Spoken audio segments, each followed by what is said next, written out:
पुंडलिक वरदारी विठ्ठल श्री ज्ञानदेव तुकाराम माऊली ज्ञानेश्वर महाराज की जय.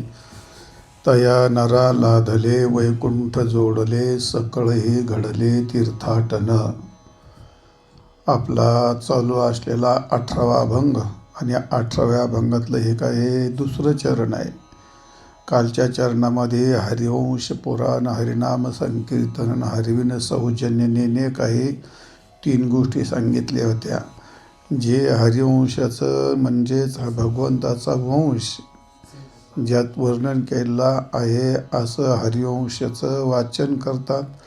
आणि लाक्षणिक अर्थाने जे श्रीमद भागवताचं वाचन चिंतन करतात नेहमी, जे नामसंकीर्तन करतात आणि जे भगवंताशी सौजन्य म्हणजे जे भगवंताशी अत्यंत सौख्य ठेवतात, म्हणजे भगवंताशी नेहमी अनन्य असे जोडून राहतात, असा जो पुरुष असतो त्याला जगात अप्राप्य काय आहे? त्याला जगात सगळ्या गोष्टी प्राप्त होतात. तर काय प्राप्त होतात त्याला जगात दुसरा कोणता लाभ होण्यापेक्षा सगळ्यात मोठा लाभ होतो, त्याला वैकुंठ प्राप्त होतं. वैकुंठाचा अर्थ या आपल्या हरिपाठाच्या 2ऱ्या अभंगाच्या शेवटी वैकुंठाचे प्रकार वैकुंठ सगळं सांगितलं. आणि कालच्या ह्याच्यात ते वैकुंठ सांगितलं ते कोणतं? लोकवैकुंठ सांगितलं. पण त्याला प्रत्यक्ष वैकुंठ प्राप्त होतं. म्हणजे काय प्राप्त होतं? तर वैकुंठ म्हणजे भगवान. त्याचे अर्थ सांगितले. वैकुंठ म्हणजे परमात्मा होतो, वैकुंठ म्हणजे भगवंताचं नामही होतं, वैकुंठ याचा अर्थ लोकही होतं, आणि वैकुंठ याचा अर्थ या भूमीलाही वैकुंठ असं म्हटलेलं आहे. भूवैकुंठ असे म्हणतात. भूवैकुंठ, नाम वैकुंठ, परमात्मा वैकुंठ आणि लोकवैकुंठ.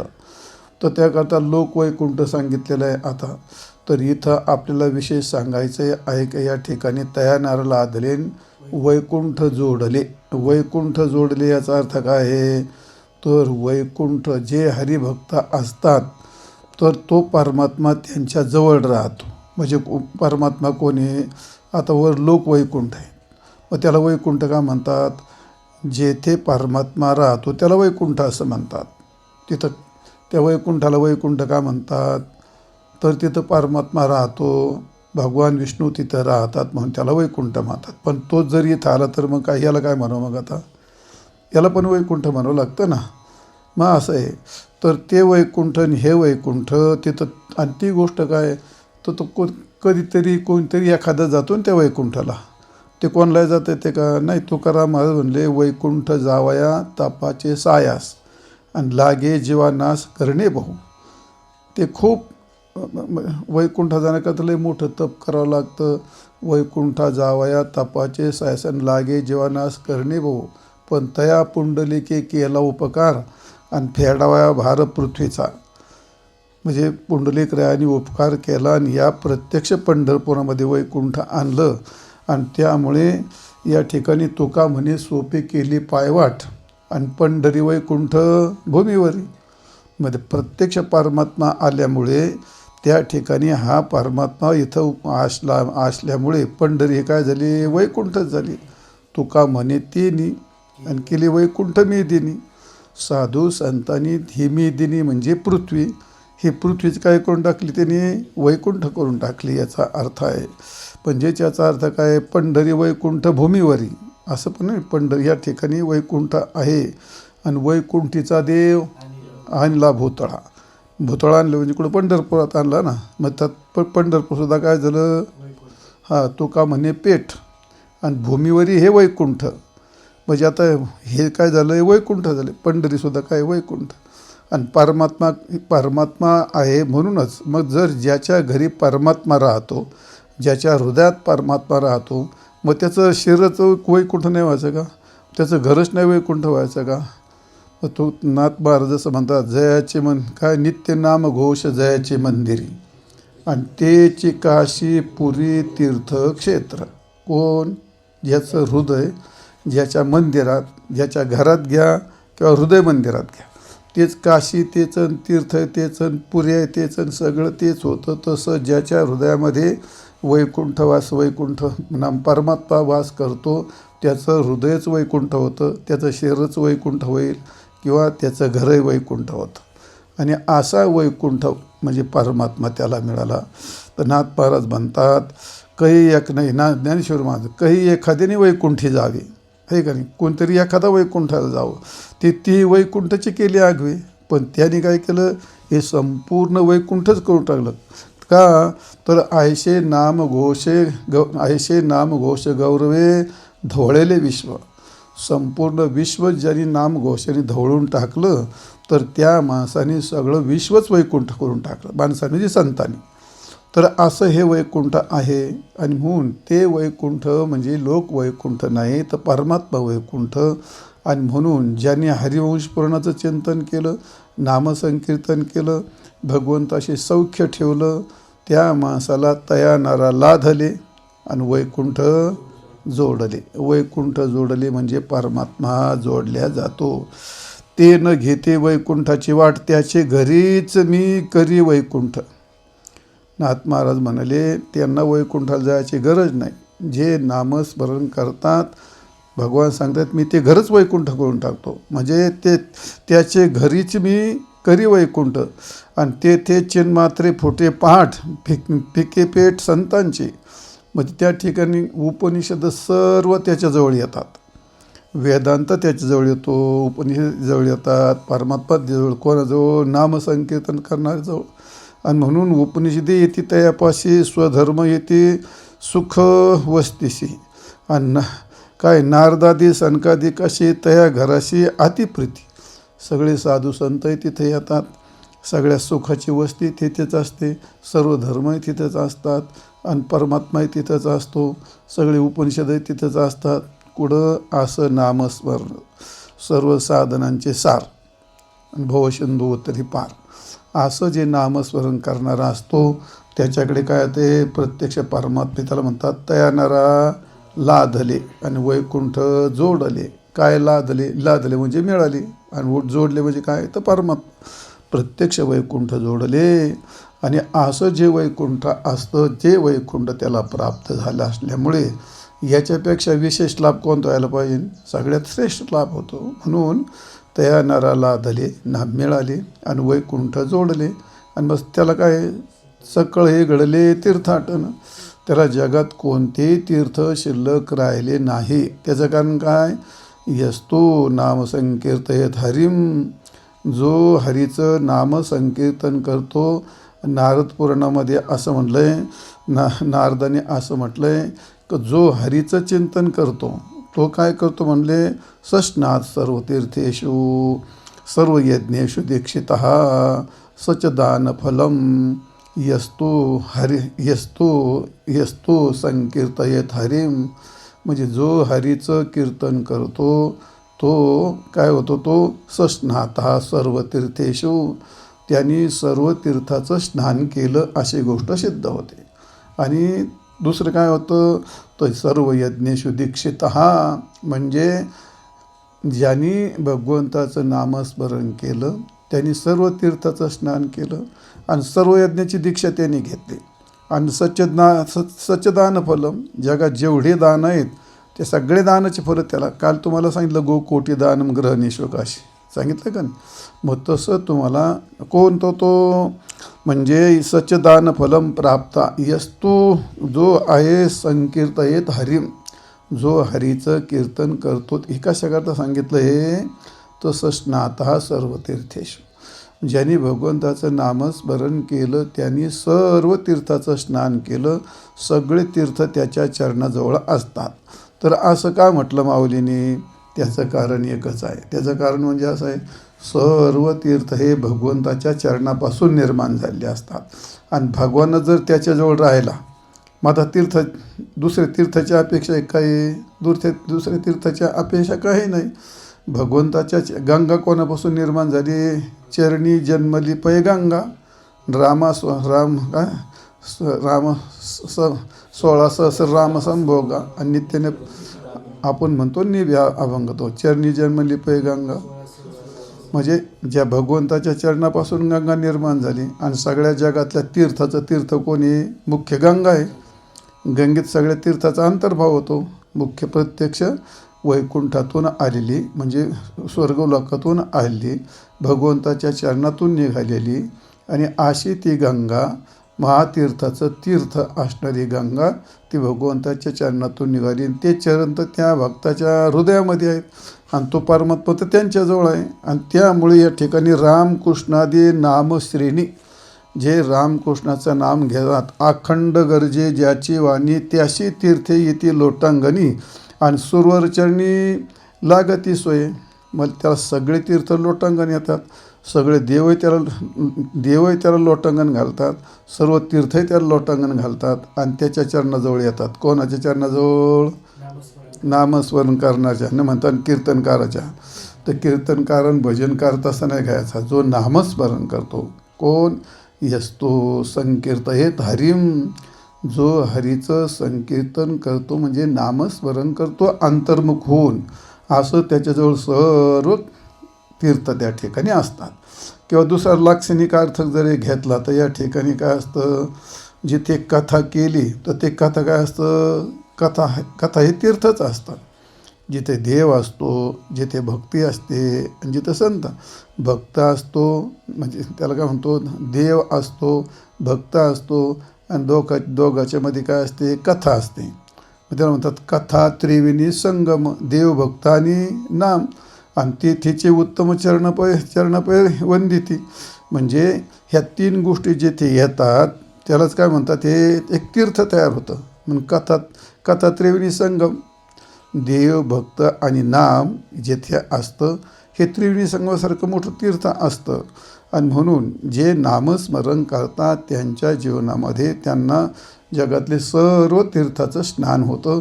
असं नामस्मरणाचं विशेष महत्त्व आहे. आजच्या ह्या चरणामध्ये तात्पर्य काय सांगायचं आहे, तर ज्यांनी नामसंकीर्तन केलं त्याला प्रत्यक्ष परमात्मा, वैकुंठ स्वरूप असणारा परमात्माच त्याला प्राप्त झाला, आणि त्यांनी जगातले सर्व तीर्थाचं स्नान केल्याचं त्याला फल प्राप्त होतं. सर्व तीर्थाचं स्नानाचंही फल प्राप्त होतं, सर्व यज्ञाचंही फल प्राप्त होतं, सर्व दानाचंही फल प्राप्त होतं. यस्तु संकीर्तनेत हरिम, जो हरीचं संकीर्तन करतो त्याला. म्हणून असं तया नरा लाधले वैकुंठ जोडले, सकळ हे घडले तीर्थाटन. आणि तिसरं चरण काय, मनोमार्गे गेला तो तेथे मोकला, आणि हरिपाठी स्थिरवला तोचे धन्य. मनोमार्ग गेला तो येथे मोकला, आणि हरिपाठी स्थिरवला. दोन मुद्दे सांगितलेत. जो मनाच्या मार्गाने गेला त्याचा विनाश झाला, आणि जो हरिपाठीनाम भगवंताच्या मार्गाने गेला तो कृतकृत्य झाला. हरिपाठी स्थिरवला धन्य, धन्याचा अर्थ काय, कृतकृत्य. धनन लब्ध्वा धन्य, ज्याला ज्ञानधन मिळालं, ज्याला नामधन मिळालं, परमात्मा धन आहे. म्हणजे धन कशाला म्हणतात, धन काय, धननाम देवाचे, किंवा परमार्थ महाधन, जोडी देवाचे चरण, व काय छिद्राचा आश्रम उंदीर कुळवाडी, आणि धननाम जोडी देवाचे. ते म्हणजे नामाला धन म्हटलंय, ज्ञानाला धन म्हटलंय, आणि परमात्म्याला पण धन म्हटलंय. असं जर धन, ज्याला धनन लाभध्वा धन्य, ज्याला धन प्राप्त झालं त्याला धन्य म्हणतात. म्हणजे त्याला काय म्हणतात, सर्वात कृतकृत्य झाला. त्याला दुसरं काही प्राप्त, जे प्राप्त करायचं त्याला ते प्राप्त झालं, जे मिळायचं त्याला ते मिळून गेलं. आणि म्हणून त्याला म्हणतात हरिपाठीश्वरला तोचे धन्य. आणि मनोमार्ग गेला, मनाच्या मार्गाने गेला म्हणजे काय झाला, तो आडमार्गाने गेला. तुकाराम महाराजांनी असं मस्त वर्णन केले. महाराज म्हणतात, सगळी संसारी माणसं असतात. हे संसारी माणसं काय करतात, हे काय नाही करत, त्यांच्या मनाला तेच करतात. त्यांचं अख्खं जीवन तसंच असतं. मना आला तैसा करीते विचारण, म्हणते संसार नाही पुन्हा. जसं मनाला येईल तसंच करतात माणसं. काय असतं, सकाळी उठल्यापासून स्नान करायचं त्यांच्या मनाने करतात का, त्याला शास्त्र काय आहे का, नाही. झोपायचं त्यांच्या मनानेच असतं. कोणीकडे डोकं करायचं आणि कोणीकडे पाय करायचे, ते कोणाकडे पाय करतील याचा भरोसाच नाही. गुरुकडे पाय करू नये, देवाकडे पाय करू नये, तीर्थाकडे पाय करू नये, असे जे काही शास्त्राने सांगितलं ना, ते आपल्या ग्रंथाकडे पाय करू नयेत. मग आता ते काय, ते पण नाही, त्याच्या मनाने जसं वाटेल तसं. उठला स्नान करायचं, स्नान कसं आहे, त्याच्या मनाने ना. तो काय असं स्नान भाऊ हर हर गंगे असं म्हणणं असं थोडंच आहे. असं काय नाही, तीर्थाचं नाव घेणार नाही, हरिपाठ म्हणणार नाही, किंवा गीतेचा अध्याय म्हणणार नाही, किंवा तीर्थाचे नावं घेणार नाही. मग का त्याच्या मनात येईल तसं झालं. पुढे जे खायचं ते काही शास्त्राने तस ठरलं का त्याचं काय नाही, त्याच्या मनाचीच गोष्ट असते. म्हणजे एकूण जीवन जे जगतात ही जगतात माणसं, हे सगळी त्यांच्या मनाने जगतात. त्यांच्या मनाला येईल तसे, त्यांच्या मनाला येईल तसे जगत असतात. हे घर बांधलं, गाडी घेतली, शेत केलं, जे सर्व काही करता येईल त्याच्याकरता त्यांचं काही ठरलेलं नसतं. जसं मनात येईल तसंच करतात. लग्न करतात ते शास्त्राप्रमाणे करतात का मनाला येईल तसं करतात. आता शास्त्रात कुठं लिहिलं आहे दारू पिऊन डीजे लावून नाचावं? नाही लिहिलं असं. 12चं लग्न असतं ते 3ला लावं असं कुठं लिहिलं आहे? असं काय नाही. आणि गुलाबजामुनच करून खावत माणसाने आजारी पडावं असं कुठं लिहिलं आहे का? असंही काही कुठं लिहिलं नाही. पण मग का मना येईल असं आहे. तुकाराम महाराज म्हणतात ते माणसं म्हणजे असे असतात म्हटले ते माया तेचे ब्रह्म. असे काय ते माया ऐसे ब्रह्म म्हणते धर्म ठकन आपणासारखे लोक नागविले. असे विषय लंपट शिकवी कुविद्या आणि मनामागे नांद्या होऊन फिरे. असे करुणी खाता पाक जिरे सुरण राई आणि करिता आतिथ्याये दुःख पावे. औषध द्यावया चाळविले बाळा आणि दावण्या गुळा दृष्टी पुढे. असं आहे. तर त्या ठिकाणी तुका म्हणे जया पिंडाचे पाळण आणि न घडे भेटी नारायण. त्याला आयुष्यात असे हे मनामागे गेलेली माणसं असं म्हणतात ते मनामागे नांद्या होऊन फिरे. नांद्या म्हणजे माहिती आहे तुम्हाला? नांद्या तो नदी बैल असतो, पाऊस पडून का असं मुंड हलवतो तो, पाहिजे तुम्ही नदी बैल ते.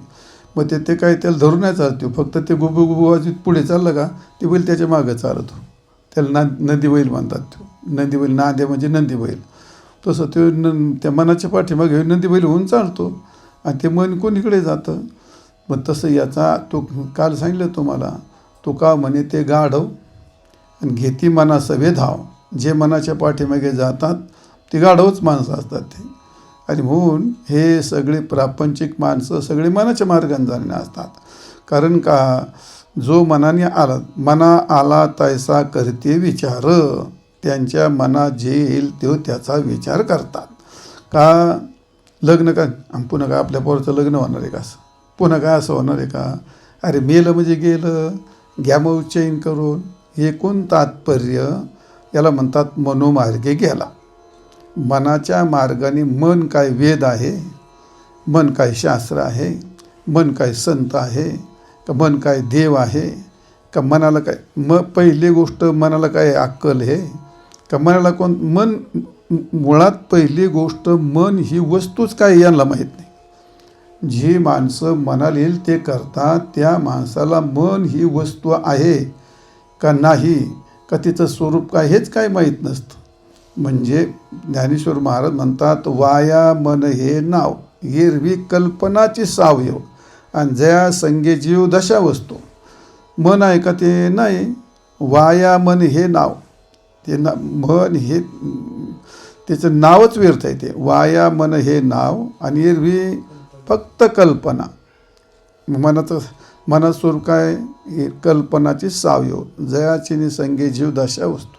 त्याचं इतकं विचित्र आहे ते नाही नसून सुद्धा जसा भ्रम रज्जूवर सर्प नसतो पण माणसाचे दात पाडतो.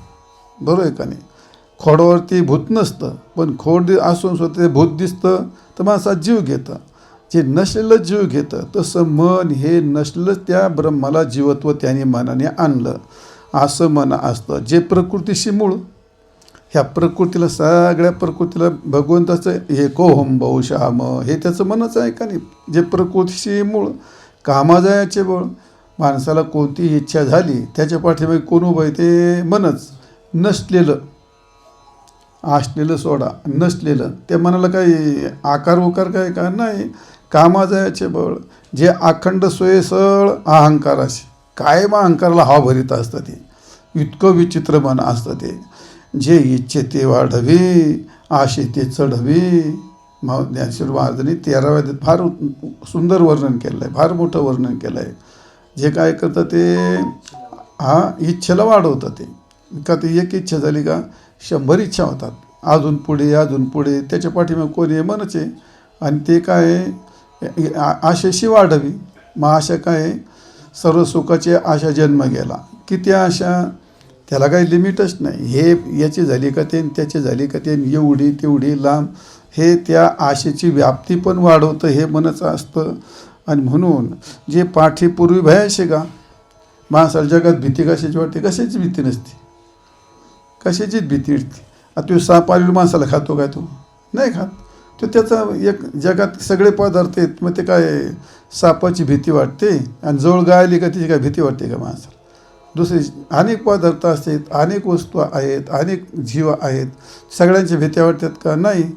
हे कोणाची तरी भीती घालते आतून.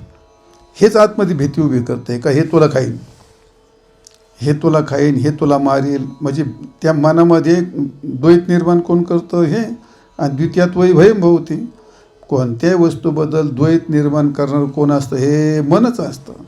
आणि भीतीला उभं करणारं कोण असतं? मनच असतं. मग भूताची भीती कोण दाखवतं? आधी मन दाखवतं. सर्पाची भीती कोण दाखवतं? मन दाखवतं. मग आता त्या वस्तू व्यक्ती भीतीदायक आहेत का मनच ते त्याच्यात भोकडी उभं करतं? ते मनच उभं करतं. आणि म्हणून हे काय करतं? नेहमी काय करतं? ते जे पाठीपूर्वी भयाशी गा द्वैत जेथ उठी. मन म्हटलं का त्याचं एकच काम कशातही द्वैत निर्माण करायचं. आणि द्वैत म्हटलं का दुजे जवळ घडे बस तो संसार भय जोडे. अविद्या जेने लाठी. अज्ञान गलेले ठकोनी केलं, यानेच केलं. माणसाचं गाढ अज्ञान. हे नाही मला कळत, ते नाही मला कळत, हे नाही मला कळत, ते नाही मला कळत. मला झोप आली, मला आळस आला. हे कोण आहे? हे सगळे मनच असतं. अविद्या. जे इंद्रियातील लोटी जे इंद्रियाशी लोटी विषया माझी. काही कारण नसताना तू गप बसलेला माणूस असतो तरी त्याला चहा पिऊ वाटला का उठला लागला चालायला. मग कोण आहे? मन. मन त्या इंद्रियाला कशात लोटीतं? विषयामध्ये लोटून देतं. संकल्पेची सृष्टी रची आणि संकल्पेची सवेची विकल्पीची मोडी. ज्ञानेश्वर म्हणतात संकल्पेची सृष्टी रची, सवेची विकल्पाची मोडी. आणि मनोरथाच्या उतरंडी मनोरथांच्या उतरंडी उतरी रची. म्हणजे त्या मनोरथाच्या उतरंडी मनामध्ये बसला. माया एखादा शाळा शिकत असला का तो त्याच्या मनामध्ये लगेच त्याला 100% मार्कही पडतात. तो डॉक्टरला जर इच्छा असली डॉक्टरही होतो. फार मोठा दवाखानाही बांधतो आणि त्याच्याकडे खूप मोठे पेशंट पण येतात. त्याच्या मनात काही करतो. एखादा आपल्यासारखा महाराज असला तर त्याला समजा मंदिर आश्रम करायचं, तर तो लय मोठा आश्रमही बांधतो, मंदिरही बांधून मोकळा होतो. काय काय करेल याचा काय भरोसा नाही. म्हणजे मनामध्ये तो उतरंडी त्या सवेची सृष्टी रची. एका मिनिटात ती सृष्टी ते लग्नही करतो. काय याचा काय भरोसाच नाही. ते काय उभं करेल याचा भरोसाच नाही ती गोष्ट. म्हणून संकल्पे सृष्टी रचीन सवेची विकल्पाची मोडी. म्हणजे त्याच्या मनाने ती उभय करतं आणि त्याच्या मनानेच काय करतं? मोडून पण टाकतं. एका क्षणात उभय करतं आणि एका क्षणात मोडून टाकतं. मनोरथाच्या उतरंडी उतरी रची. त्या मनातल्या उतरंडीसारखं रचित आहे बी आणि पाडित आहे बी. मग असं जे मन आहे ते मनाची गोष्ट काय ते? आणि त्याच्या मार्गाने जर गेला तर याचं कधी कल्याण होणार आहे? याचं काही कल्याण होणार नाही. त्याचं कारण काय आहे? मन ही गोष्ट अशी आहे ते फक्त म आणि न 2 अक्षर आहेत का नाही तेवढं त्याचं शरीर आहे. त्याचं 2 अक्षर एवढं शरीर आहे. वशिष्ठांनी रामाला ज्या काय सांगितलं, वशिष्ठ म्हणले बाबा हे मन जे म्हणते त्याला फक्त एकच आहे, ते फक्त उच्चारापुरतंच असतं. असं आहे. रामसे मनसो रूपम किंचिदपि विद्यते न किंचिदपि विद्यते. मन म्हणून काही वस्तू नाही का. नाम मात्रा तृते व्योमनः यथा शून्य जडा कृते. ते फक्त नाम मात्र आहे. त्याला कोणत्याही प्रकारचा आकार उकार नाही. असं जे असतं. आणि भगवंतांनी सुद्धा अर्जुनाला सांगत असताना त्या मनाचं स्वरूप सांगितलं. चंचल मन कृष्ण प्रमाथी बलवत दृढम तस्यान्यग्रम म्हणणे वायोरिव सुदुष्करम. हे वायूपेक्षा अर्जुनाचा प्रश्न येतो. अर्जुन म्हणतो देवा हे मन असं आहे चंचल मन कृष्ण प्रमाथी बलवत दृढम. मन त्याला 4 रूपं सांगितलेत. काय काय सांगितलं? चंचल आहे, क्षोभक आहे, बलयुक्त आहे आणि कठीण आहे. चंचलम मन कृष्ण प्रमाथी बलवत आणि दृढम 4 विशेषण दिलेत ना. अर्जुन म्हणतो हे मन अत्यंत चंचल आहे आणि अत्यंत प्रमाथ, याचा अर्थ अत्यंत प्रमाद करणारे, अत्यंत क्षोभक. मन हे चंचल आहे, हे क्षोभक आहे, अत्यंत बलवान आहे. ते भल्या भल्याला उलथं पालथं करतात ते. असं मन अत्यंत बलवान आहे आणि अत्यंत दृढ आहे, नसलेलं. पण इतकं दृढ आहे ते कोणाला हलत पण नाही, कोणाला काढूनही टाकता येत नाही बाजूला ते. असं मन आहे. आणि मग त्याचा निग्रह कसा करावा म्हटले? तात्पर्य सांगायचं, असं जे मन असतं ते मन हे व्यर्थच असतं आणि त्याच्या मार्गाने जाणारी माणसं हे केव्हाही नाशच पावतात, पतळालाच जातात. आणि म्हणून या ठिकाणी मनाची गोष्ट, ते मन म्हणजे काही झालं तर मन हे मन कैसे केवढे पाहो म्हणू तरी न सापडे. त्याला संशोधन करायला गेलं तर कुठंच सापडत नाही. एरवी राटव्या थोडे त्रैलोक्य या, आणि एरवी जर पाहिलं सगळ्या त्रैलोक्याला गोंगारा देऊन मोकळं होतं, सगळीकडे फिरून येतं त्याचा. म्हणजे पाहायला गेलं तर हातात सापडत नाही आणि विचार केले तर सगळ्या जगाला व्यापून टाकतं. असं विचित्र मन आहे. म्हणून ऐशे कैसे घडेल जे मरकट समाधीशील. माकड कुठं समाधी येईल का कधी? तसं मन कुठं स्थिर होईल का? आणि मग का राहे म्हणतल्या राहेल महावत. मग आता जशी वाऱ्याची मूठ बांधता येत नाही तसं याचं मन आवरता येणार आहे का? फार विचित्र आहे ते. आणि म्हणून त्याच्या इतका वेग कोणाला नाही. आणि त्याच्या पाठीमागे जर आपण त्याचं वर्तन केलं तर निश्चितच त्याचा विनाश होऊन जाईल. आणि म्हणून मन हे मनोमार्ग गेला आणि तो तेथेच मुकला, असं आहे. तर असा जो मनाचा मार्ग आहे तो काय आहे? मनाचा मार्ग, मनाचा दुसरा तिसरा मार्ग काय नाही. मनाचा मार्ग आहे संकल्प करणं, विकल्प करणं, मनोरथ रचणं आणि विषयाची इच्छा करणं, माणसा इंद्रियाला त्या विषयात ढकलणं आणि त्याला अधोगतीला घेऊन जाणं. हा त्याचा मार्ग आहे. आणि जो त्या मार्गाने जातो आणि मग त्याची गोष्ट असे नाही त्याचं ध्यान करायला होतं, नाही त्याचं ध्यान करायला होतं. आणि ज्याचं ध्यान केलं का माणसाला त्याची इच्छा निर्माण झालीच. आणि त्याची इच्छा निर्माण झाली का त्या माणसाला त्याचा संग झाला. आणि त्याचा संग झाला का मग त्यात जर तो काम पूर्ण, मग त्यात काम निर्माण झाला. काम निर्माण झाला आणि तो पूर्ण नाही झाला का क्रोध निर्माण झाला. आणि त्या क्रोधाच्या बाबतीमध्ये काही झालं तर मग त्या क्रोधातून समोह निर्माण होतो. आणि समोह निर्माण झाला का त्यात स्मृतीचा भ्रंश होतो. आणि स्मृतीचा भ्रंश झाला का मग त्यात बुद्धीचा नाश होतो. आणि बुद्धीचा नाश झाला का शेवटी मग त्या प्राण्याचाही नाश होतो. ध्यायतो विषयान पुंस संगस्तेषु पूजायते, संगात संजायते कामः, कामात क्रोधो विजायते, क्रोधात भवति सम्मोहा, आणि सम्मोहात स्मृतिभ्रमः, स्मृतिभ्रंशात बुद्धिनाशो, बुद्धिनाशात नाशला. कशाने नाशला तो? फक्त मना. ध्यायतो विषयान पुंसा, म्हणजे त्याने त्या विषयाचं ध्यान केलं का ही सगळी मालिका तयार होते. म्हणून मनोमार्ग गेला, संपला. शहाण्या माणसाने मनाच्या पाठीमागे जाऊ नये. विषय विलंपटस्य कवी कुविद्या, आणि मनामागे नाद्या होऊन फिरे. जे विषय लंपट असतात, जे कुविद्या शिकतात, त्या माणसाने कधीही त्या माणसाने त्या मनाच्या मागे जावं. जी माणसं पारमार्थिक आहेत, नामस्मरण करतात, अभ्यास करतात, भजन पूजन करतात, त्यांनी मनाचं कधी ऐकू नये. मग त्यांनी कोणाचं ऐकावं? त्यांनी भगवंताचं ऐकावं, शास्त्राचं ऐकावं, संतांचं ऐकावं.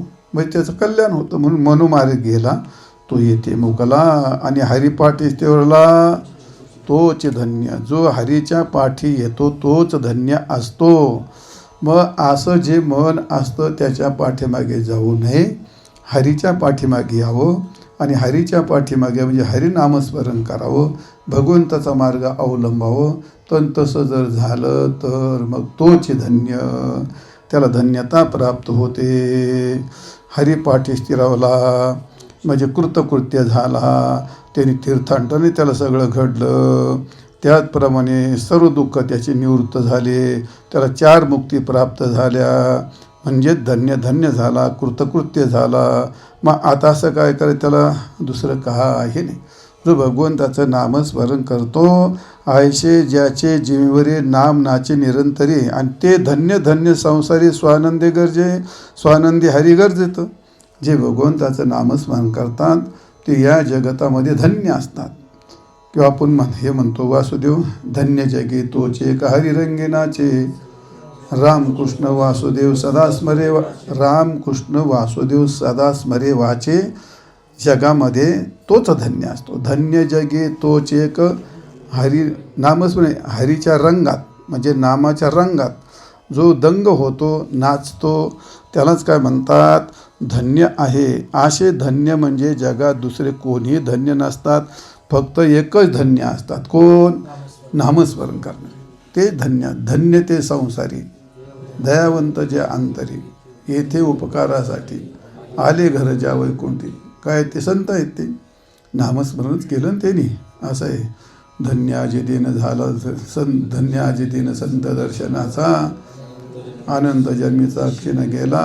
मग ते तो दिवस धन्य काय झाला? संत भेटले. आणि संताला संतत्व काय आलं? नामस्मरणामुळे आलं.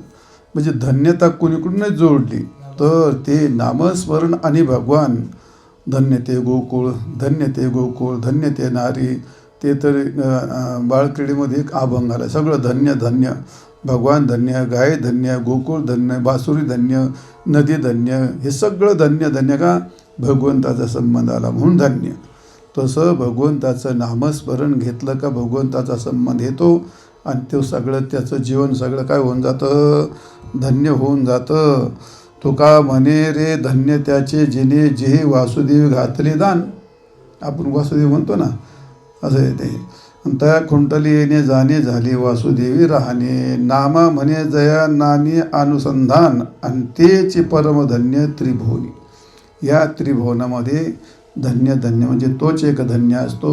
तात्पर्य मनोमार्गाने गेला तो संपला, आणि भगवंताच्या मार्गाने आला तो स्थिरावला, नाम धन्य झाला. मनोमार्ग गेला तो येथे मुकला, आणि हरिपाठेश्वरला तोचे धन्य. तर का धन्य झाला? ज्ञानेश्वर महाराज म्हणतात ज्ञानदेवा गोडी हरिनामाची जोडी, आणि रामकृष्ण आवडी सर्व काळ.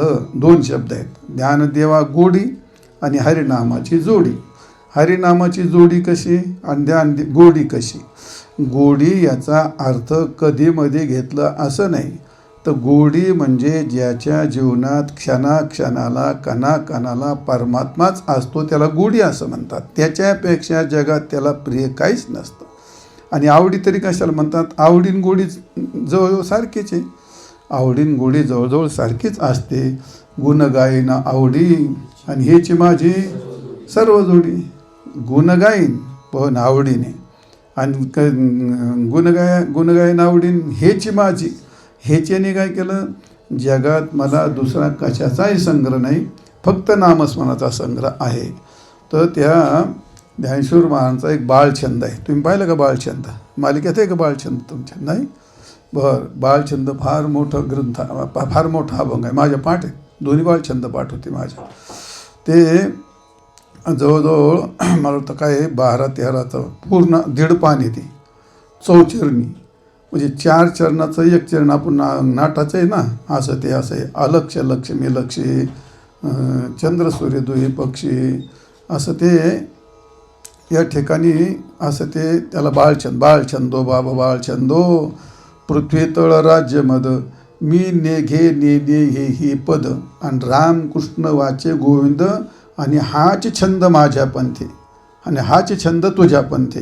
याला काय म्हणतात? हे अखंड परमात्म्याचं जोड. पृथ्वी तळ राज्यमद मी नेघे नेने हेही पद. पृथ्वी नको, राज्य नको, स्वर्ग नको. पृथ्वी तळ राज्यमद मी नेघे नेने हेही पद. आणि पुढे काय? रामकृष्ण वाचे गोविंद हाच छंद तुझ्या पंथे. याला म्हणतात ज्ञानदेवा गोडी, आणि ज्ञानदेवा गोडी हरिनामाची जोडी. म्हणजे दुसरं काहीही नाही असं आहे. मंत्र तीर्थ यज्ञ याग या न करी भागाभाग. मंत्र नको, तीर्थ नको, याग नको, काही नको, सर्व टाकून दिलं. तूची होनी सर्वांगण सर्व संगमच देई. याला म्हणतात खरी आवडी.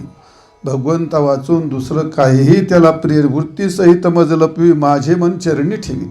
म्हणजे तुझ्या चरणा वाचून मला माझ्या मनाला वृत्तीला येत किंचित दुसरा विषय नसला पाहिजे. निवृत्ती पदोपदी गोवी आणि तू गोसावी दिनोद्धरण. गोसावी म्हणजे तू स्वामी आहे सगळ्या जगाचा उद्धार करणारा. आणि म्हणून माझं मन तुझ्या चरणाच्या ठिकाणी ठेव. आणि ठेवणं यालाच म्हणतात गोडी. गोडी याचा अर्थ दुसरं जगात त्याला काही प्रिय वाटत नाही असे म्हणतात त्याला गोडी असं आहे. किंवा माऊलीने असं म्हटलंय तुझ्या आन वाही नगा देवराया आणि बहु आवडशी जीवा पासून या. किती येतं काय ते बहु आवडशी जीवा पासून या ते हा जोडीची ती. मग तुझ्यापेक्षा जीवेची या जीवा प्रेमभावाचे अभावा आणि तुझं वाचून केशवा आणून आवडे. तर तुम्हाला याचा विशेष खुलासा पाहायचा असला तर आपल्या मालिकेमध्ये पवित्र सोहळी एक तीच भूमंडळी आणि ज्यांचा आवडता देव. तर आवडता त्यांना आवडता का होतो 6 कारणं सांगितलेली तिथं. आवडता का होतो त्याची आवडी का देवाबद्दल अखंड आवड का होते माणसाला तिथं 6 कारणं सांगितले. फार मजबूत छान सांगितलेलं आहे. आता एवढं लांबलचकीचं सांगायला नाही जमत ते जास्त लांब होईल ते. तो का आवडतो अखंड का आवडतो आपल्याला का आवडत नाही. आणि म्हणून ज्ञानदेवा गोडी हरिनामाची जोडी रामकृष्ण आवडी सर्व काळ ठायेचं वैसोनी. मग आणि आवडी अनंत असे आवडी विठ्ठल गायजे एकांती. अनेक प्रमाण आहेत. आवड निर्माण होणं ही इतकी सोपी गोष्ट नाही. म्हणजे याचा अर्थ काय आहे प्रतिष्ठेकरता नामस्मरण घेणं प्रसंगाला म्हणून घेणं किंवा काही गरज आहे म्हणून घेणं ते वेगळं. व आता माझा आजार बरा व्हावं म्हणून माणसं काही करतात नामस्मरणाचे अनुष्ठानं. किंवा सगळेच बसले तर आपण नाही म्हटलं तर लोकाला काय वाटेल. दिंडीत चाललो आपण मग घ्या नामस्मरण चाललोतच बुवा निशा. ह्याला काय आवड म्हणतात काय नाही. जरी आवड असली तरी ती सर्व काळ नसते. मग पाहिजे आवड पाहिजे.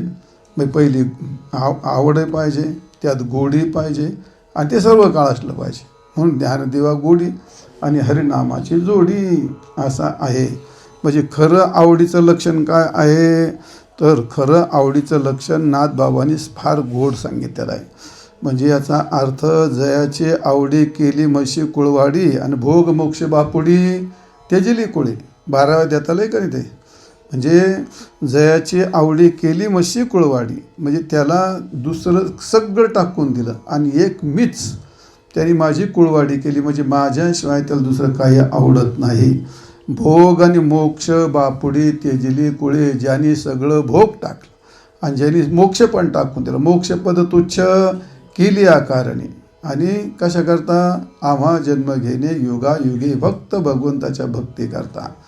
आणि म्हणून आवडी म्हणजे काय पळ पळ क्षण क्षण माझे न विसरत स्मरण आणि करते अन्य भजन मदर्पण तो मीच. याला म्हणतात खरी आवडी. पल पल क्षणाक्षणाला तासाला दिवसाला माझा क्षणातही त्याला विसर पडत नाही की नेहमी माझं नामस्मरण करतो. आणि त्याला काय म्हणतात मग ते दिवसा चढो चढी अनिवार प्रीती वाढे गाडी लागती नीच नवी गोडीन भजे आवडी पुन्हा पुन्हा. मग त्याला पुन्हा करतो. मग आळस आला तरी करतो. आणि करत असताना माणसाला काय होतो त्रास होतो. कव्हर करावं आता जावा ते तिकडं असं. मग आवडीमध्ये असं होतं कधी आवडीत असं कधी होत नाही. लहान मुलाची त्या आईला त्याची खूप आवड असते गोडी असते. त्या मुलाला कधी रोज स्नान घालवून त्याला रोज काजळ घालवून रोज असं कधी करते ते नाही. ज्याची आवड असते त्याच्यामुळे ती उद्विग्न होत नाही. आणि ज्याची आवड नसते त्यात उद्विग्न होतं. अत्यंत प्रेमाची व्यक्ती आली तर आपण उद्विग्न होतो का नाही मग या बसा चहा करा पाणी द्या आमक. आणि जे आपली आवडच नसला त्या माणसाला त्रास वाटतो. त्याला उगा आलं बोहे उगा विक्षेप करायला ते. याचं कारण काय ते ज्या कालामध्ये आपली आवडीची व्यक्ती असते त्याच्याबद्दल आपल्याला उद्विग्नता येत नाही. आणि म्हणून नामस्मरण घेताना काय माणसाला उद्वेग होतो. झाल्या 10 मिनिट झाल्या 5 मिनिट आता झालं बुवा आता कवर बसावं आता झाला अर्धा तास पाठ लय झाला आता काय आता एक 20 वाचल्या तर लय झाला तर आता 10 वाऱ्या केल्या म्हणजे उद्विग्न होतं माणूस. आणि ज्या माणसाला परमार्थात उद्विग्न होते कवर राहायचं होते आश्रमात आता. मग आता लय दिवस झाले. आता इथं काय कॉलेज आहे? अरे आयुष्यभर राहावं लागतं, आयुष्यच व्हावं लागतं परमार्थाला, त्याला पारमार्थिक म्हणतात. मग इथं काय शाळेत आला काय तू?